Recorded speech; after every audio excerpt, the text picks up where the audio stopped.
Membahas tentang terapi alternatif. Di sini kami berfokus kepada salah satu jenisnya, yaitu akupresur. Tapi sebelum itu, apa sih terapi alternatif itu?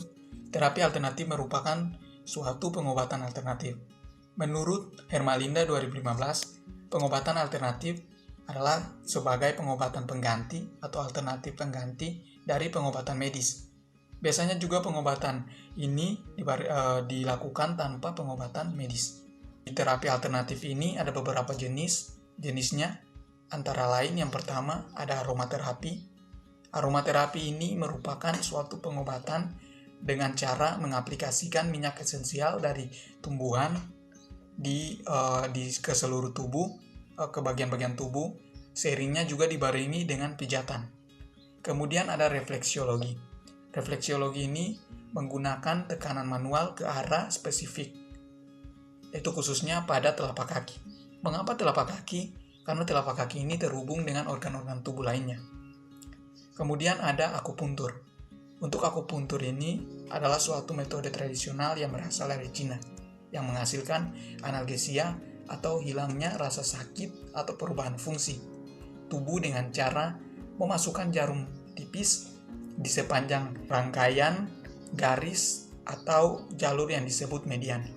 Kemudian akupresur, di mana yang akan kami bahasnya, itu akupresur ini adalah teknik terapeutik mempergunakan tekanan digital dalam cara tertentu pada titik yang dibuat oleh tubuh untuk mengurangi rasa nyeri. Ini berbeda dengan akupuntur karena akupresur ini menghasilkan analgesia dan juga atau mengatur fungsi tubuh. Lanjut ke bentuk sediaan. Untuk bentuk sediaannya itu kita bisa lihat di slide. Bentuk sediaannya itu ada macam-macam, tapi untuk akupuntur itu semuanya berbentuk jarum. Sedangkan untuk di akupresur itu bentuk sediaannya ada benda-benda. Kita lihat salah satunya juga ada seperti sendal. Selanjutnya kita masuk di sejarah TCM akupresur. TCM ini adalah tradisional Chinese medicine. Oke. Pertama kita akan mulai dari yang paling luas sampai pada masuk di Indonesia sendiri. Itu pada tahun 300 sebelum Masehi, pendeta Taosit di mana telah menggunakan dan menulis tentang pijat untuk penyembuhan. Kemudian pada waktu pemerintahan Kaisar Kuning, The Yellow Emperor, di mana diterbitkannya buku yang mencatat tentang penggunaan metode pijat teknik akupresur pada titik meridian tubuh, yaitu pada tahun 170 sampai 221 sebelum Masehi. Selanjutnya bangsa Mesir pada tahun 2500 sampai 2300 sebelum Masehi, bangsa Mesir menggunakan pijat. Tahun 1800 sebelum Masehi, di buku suci Hindu berbicara tentang pijat. Tahun 1000 sebelum Masehi, ilmuwan Horner menulis manfaat minyak zaitun untuk pijat. Slide selanjutnya, tahun 500 sebelum Masehi, diperkenalkan pijat Thailand oleh seorang Ayurveda bernama Dr. Sivago Komarpach. Tahun 776 sebelum Masehi, di pertandingan Olimpiade Yunani Purba juga dilakukan pijat pada atlet-atlet. Tahun 500 sebelum Masehi, Herodotus menyebarkan tentang macam-macam gerakan senam dari sini juga merupakan teori dasar untuk sport pijat. Pada periode 460 sampai 380 sebelum Masehi, di mana Hippocrates memasukkan pijat sebagai suatu alternatif medis. Hippocrates ini merupakan bapak pengobatan, dijuluki sebagai bapak pengobatan.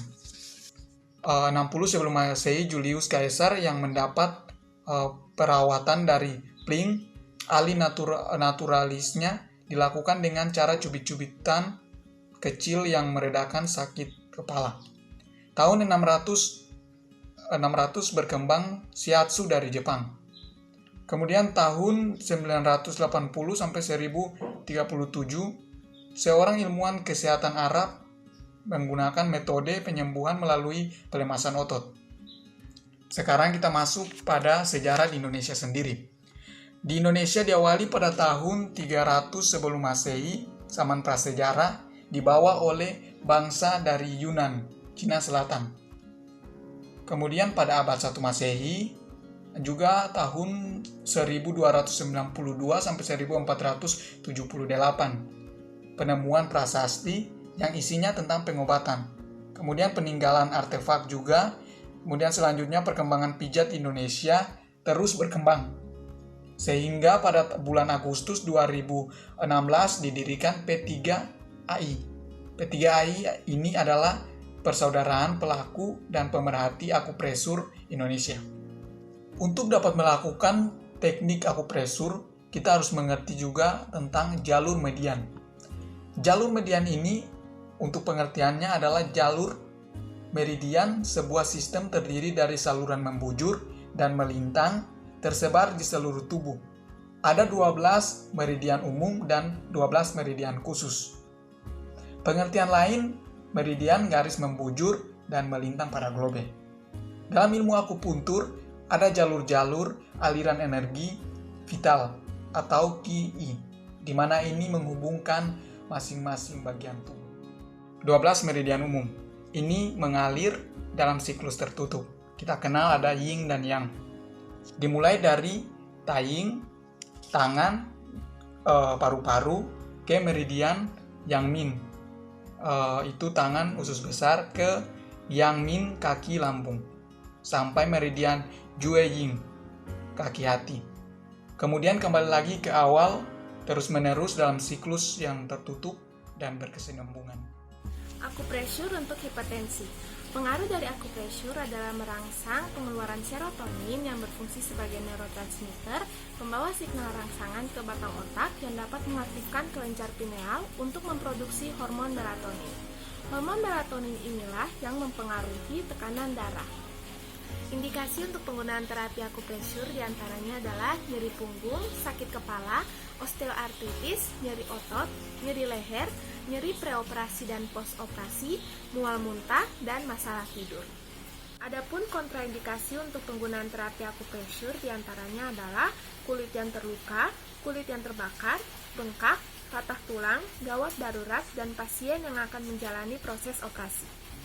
Akupresur sendiri tidak memiliki efek samping karena akupresur tidak menggunakan tindakan invasif sehingga sangat aman untuk dilakukan.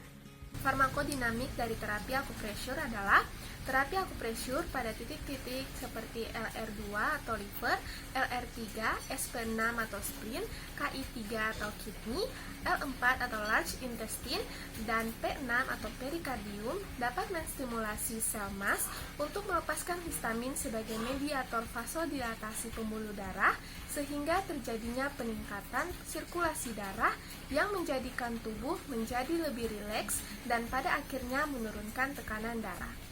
Titik pijat akupresur untuk hipertensi.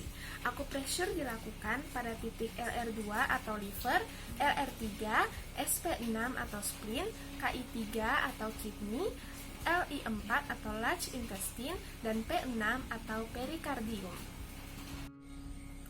Titik pijat akupresur untuk hipertensi. Yang pertama, hipertensi dengan palpitasi atau jantung berdebar, tambahkan titik PC6 Neiguan. Yang kedua, hipertensi dengan keluhan tambahan rasa lemah pada kaki, tambahkan titik KI3 Taixi, ST6 Sun Sanli, SP6 Sanyin Jiao. Yang pertama, KI3 Taixi, terletak di antara malleus internus dan tendon Achilles setinggi bagian tertinggi malleus internus. Yang kedua, ST36 Sun Sanli, terletak 4 jari di bawah patella lateral tibialis anterior. Yang ketiga, SP6 Sanyin Jiao, terletak jari di atas malleus internus. Yang ketiga, hipertensi dengan keluhan tambahan pinggang pegal. Tambahkan titik BL23 Sensu, BL18 Ganshu. Yang pertama, BL23 Sensu, terletak 2 jari kiri dan kanan meridian GV setinggi batas bawah lumbal 2. Yang kedua, BL18 Ganshu, terletak 2 jari kiri dan kanan meridian GV setinggi batas bawah torakal ke depan. Jadi, saya akan menjelaskan mengenai dosis.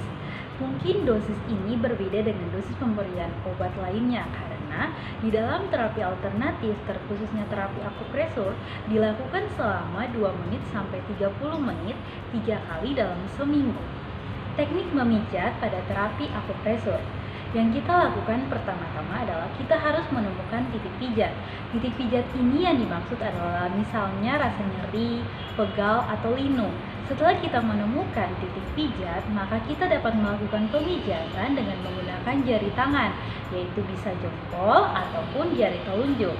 Kemudian, lama dan banyaknya pemijatan. Lama dan banyaknya pemijatan tergantung dari teknik pijat itu sendiri atau jenis pijatan yang kita lakukan.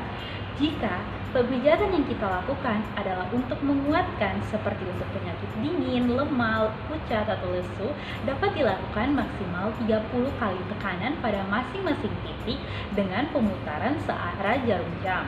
Tetapi jika kita melakukan pemijatan yang berfungsi untuk melemahkan, maka kita bisa lakukan minimal 50 kali pemijatan pada titik masing-masing titik dengan pemutaran yang berbeda, yaitu kita memutar berlawanan arus jarum jam. Jadi, peran perawat apa sih sebenarnya dalam terapi alternatif? Jadi, peran perawat dalam pemberian terapi alternatif kita bisa menjadi konselor, pendidik kesehatan, peneliti, kemudian kita bisa memberikan pelayanan secara langsung maupun kita bisa menjadi advokat buat pasien.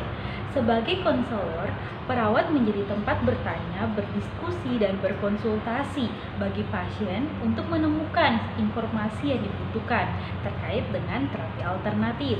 Kemudian, sebagai pendidik kesehatan, perawat dapat memberikan pelajaran atau pendidikan buat sekolah tinggi keperawatan. Dan sebagai peneliti, perawat bisa melakukan atau mengembangkan penelitian berdasarkan hasil evidence-based practice. Kemudian peran perawat dalam pemberian layanan langsung adalah perawat bisa berintegrasi dalam pemberian terapi komplementer. Kemudian sebagai koordinator, perawat bisa berkoordinasi baik dengan dokter maupun manajemen unit yang lain yang terkait dengan terapi alternatif. Kemudian sebagai advokat, perawat bisa memenuhi permintaan kebutuhan perawatan komplementer, yaitu salah satunya adalah terapi alternatif. Indeks keamanan dan kehamilan. Pada ibu hamil, pastinya saat kehamilan dia akan merasakan yang namanya mual dan muntah. Dan hal ini perlu untuk diwaspadai. Jadi apa hubungannya dengan terapi alternatif, terkhususnya terapi akupresur? Jadi, pada pemberian terapi akupresur pada titik P6 dapat mengurangi mual dan muntah yang dirasakan oleh ibu hamil. Jadi titik P6 ini seperti yang terlihat pada gambar merupakan titik penting yang diberikan lewat terapi akupresur kepada klien dengan hipermeresis. Kemudian akupresur pada titik P6 dan LI4 dapat merangsang pelepasan hormon oksitosin yang bisa berfungsi untuk induksi persalinan dan pengelolaan nyeri. Kemudian akupresur pun bisa menjadi pendekatan non-farmakologis untuk bisa mengatasi nyeri dan mengatur untuk lamanya persalinan. Jadi, apa saja hal-hal yang perlu kita waspadai dalam pemberian terapi akupresur? Yang pertama-tama adalah yang tadi kita telah pelajari bahwa untuk mengatasi mual dan muntah pada trimester pertama, maka diberikan akupresur untuk mengurangi rasa mual dan muntah tersebut yang diberikan pada titik seperti Niguan, Swan Sanling, dan Gonsun. Itu adalah merupakan titik-titik yang efektif untuk mengurangi rasa mual dan muntah karena di titik-titik tersebut bisa melepaskan hormon kortisol yang dapat meningkatkan metabolisme tubuh sehingga mengurangi rasa mual dan muntah. Nah, teman-teman, ini cuma boleh dilakukan pada pasien kehamilan yang untuk mengurangi rasa mual dan muntahnya. Di luar hal itu, maka kita tidak harus untuk melakukan terapi akupresur pada ibu hamil karena ketika kita memberikan terapi akupresur bisa menyebabkan kontraksi otot rahim yang bisa menyebabkan persalinan dengan waktu yang di luar waktu yang harus ditentukan, bisa lebih cepat maupun bisa lebih lama.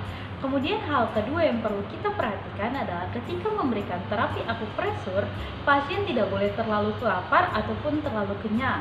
Kemudian yang ketiga adalah suhu ruangan.